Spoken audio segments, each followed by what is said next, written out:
안녕하세요. 나의 책장의 오성범 평가사입니다. 오늘은 사례로 공부하는 권리 분석 두 번째 시간으로 경매로 임야를 낙찰받아서 공장을 신축한 사례를 설명드리겠습니다. 많은 분들이 경매에 관심이 많으시죠. 경매로 부동산을 저가에 낙찰받아서 여기에 특정 행위를 하고 그것을 통해서 토지 가치를 상승시키고 그래서 자본 차익을 얻으려고 하시는 분들이 많이 있으신데 하나의 사례로 참고를 해보실 수 있을 것 같아요. 우선 토지등기부 표제부를 한번 보시죠. 표제부는 지난 시간에 말씀드렸던 것처럼 해당 토지의 명칭, 이력과 관련된 사항입니다. 최초로 표시된 표시번호 1번을 보시면 등기 원인 및 기타 사항에 분할로 인해서 경기도 양주군 용암리 산 64-4번지에서 이기가 되었다라고 얘기하고 있습니다. 그러면 이 토지는 원래 산 64-4번지였는데 3,498평방미터가 분할되어서 산 64-9번지라는 새로운 지번을 얻었다는 것을 확인하실 수 있습니다. 그리고 나서 표시번호 2번에 가보시면 등록 전환을 통해서 면적은 변한 게 없고요. 지번이 산 64-9번지에서 835-8번지로 변경이 됐죠. 등록 전환이라는 건 임야대장에서 관리하고 있던 토지를 토지대장으로 옮기는 거라고 간단히 생각하시면 되겠습니다. 그래서 지번 또한 산 64-9번지에서 835-8번지라는 일반 지번으로 옮겨오게 되죠. 네. 그리고 나서 또 한 달 뒤에 2000년 4월 달에 보면 다시 등기 원인을 보세요. 분할로 인해서 임야 1845평방미터를 용암리 835-12번지에 이기했다라고 되어 있습니다. 그러면 3498평방미터였던 토지 중에 1845평방미터를 떼주고 남은 1653평방미터만 기존 토지에 남게 된 것이죠. 자, 그러면 처음에 있는 토지에서 분할이 되었고 그 다음에 등록 전환을 한 다음에 그 다음에 또 일부 토지를 분할시킨 것을 확인하실 수 있고요. 그 다음에 표시번호 4번의 경우에는 행정구역 명칭 변경이니까 특이할 만한 게 없고요. 5번이 이제 특이하죠. 한 4년 정도 지난 후에 지목이 변경되게 됩니다. 면적은 변화가 없는데 지목이 임야에서 공장 용지로 변경되게 됩니다. 그러면 이 표제부만 보고서도 2000년하고 2004년 사이에 그 4년이란 시간 동안에 임야였던 토지가 일정 부분 대지로 전환이 되었을 거라는 것을 상상하실 수 있을 것 같고요. 그리고 나서 표시번호 6번을 보시면 합병으로 인하여 공장용지 1845평방미터를 용암리 835-12번지에서 이기했다라고 되어 있습니다. 이거 좀 재밌네요. 이 전에 있었던 토지잖아요. 전에 분할로 인해서 835-12번지에 떼줬던 1845평방미터와 다시 합병을 하게 된 겁니다.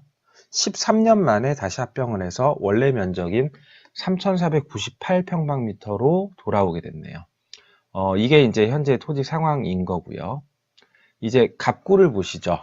갑구는 이제 소유권에 관한 사항인데 최초의 소유권은 1999년 6월에 임의경매로 낙찰을 받으시면서 소유권이 생겼네요.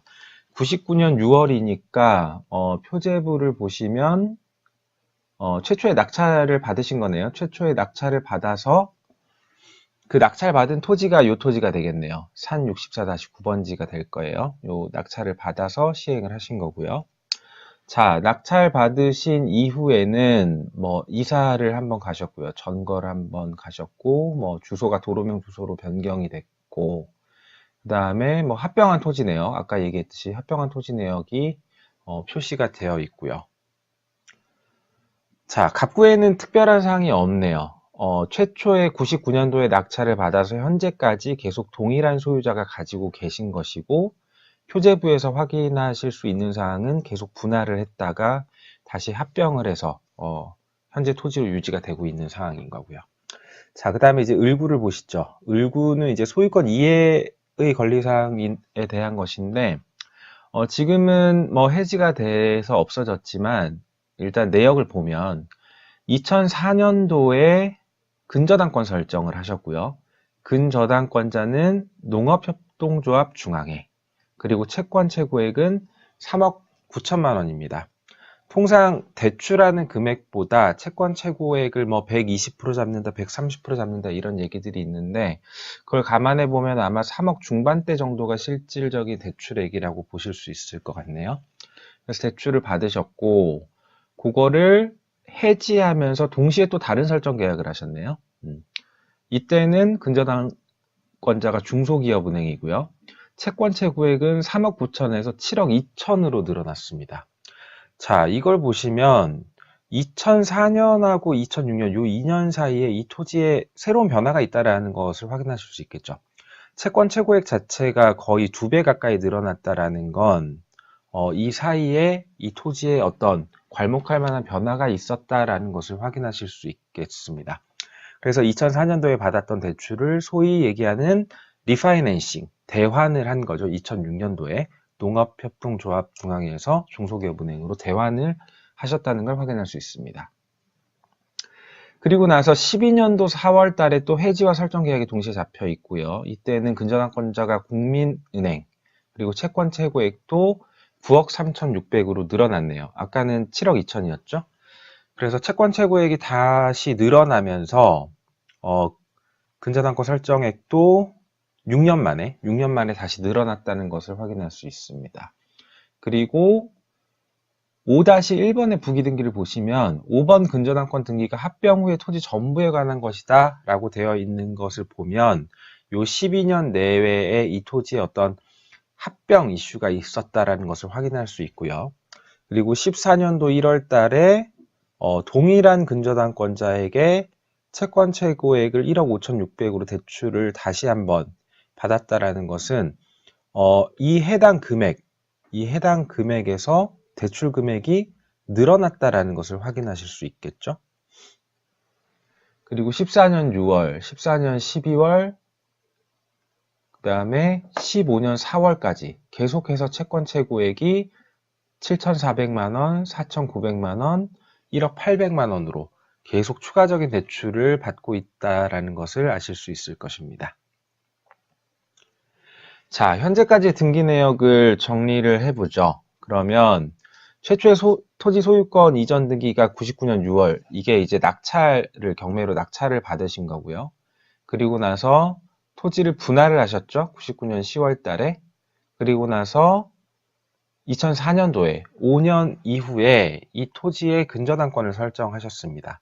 그러면 이때는 이 채권 최고액 3억 9천은 임야 상태에서의 대출을 받으신 것을 의미할 거고요. 그리고 나서 지목 변경을 했죠. 지목 변경을 했다면 이제 임야가 아닌 대지의 형태로 아까 공장용지라는 지목으로 변경이 되었다는 거고 당연히 토지 가치가 상승이 되었을 것입니다. 그래서 2006년도에는 기존의 3억 9천이었던 이 근저당 채권액을 7억 2천으로 상승시켜서 대환 대출을 하실 수 있었던 거고요. 그리고 나서 6년 뒤에 다시 중소기업은행에서 국민은행으로 대출을 대환하면서 채권 최고액이 7억 2천에서 9억 3,600으로 늘어났다라는 건 이 사이에 어떤 건물을 신축하셨다든지 아니면 토지 형질 변경이 더 좋아졌다든지 그런 내용이 있을 거고요. 그리고 나서 13년도에 다시 토지 합병에 대한 이슈가 있고 14년도에 계속해서 국민은행에 있었던 채권에서 추가적인 대출을 계속 받고 있다라는 것은 이때 당시에 12년 4월 달에 이 채권 최고액 자체가 충분하게 설정이 되어 있지 않아서 추가적인 대출 여력이 있었다라는 것을 확인할 수 있고요. 실제 이 토지 자체에 설정되어 있는 채권 최고액을 모두 합산하게 되면 실제 이 토지 가치가 대략 어느 정도인지 예상해 볼 수 있을 것입니다. 대략적으로 더해보면 9억 3천, 1억 5천, 7천, 4천 이렇게 해서 얼마 정도 될까요? 한 12, 13억 정도 되니까 현재는 한 120%, 130% 감안하면 한 10억 내외 정도가 된다라는 걸 확인할 수 있고요. 2004년도에 채권 최고액이 3억 9천이었던 것에 비하면 적어도 한 3배 정도는 지금 토지 가치가 상승한 상황이라는 것을 확인할 수 있을 것 같습니다. 자, 오늘은 임야를 경매로 낙찰받아서 그것을 대지로 전환하고 계속 리파이낸싱을 통해서 채권 최고액을 상승시켜 나가는, 토지 가치를 상승시켜 나가는 사례에 대해서 살펴봤습니다. 오늘은 여기까지 하고 다음 시간에 새로운 권리 분석 사례로 찾아뵙도록 하겠습니다. 감사합니다.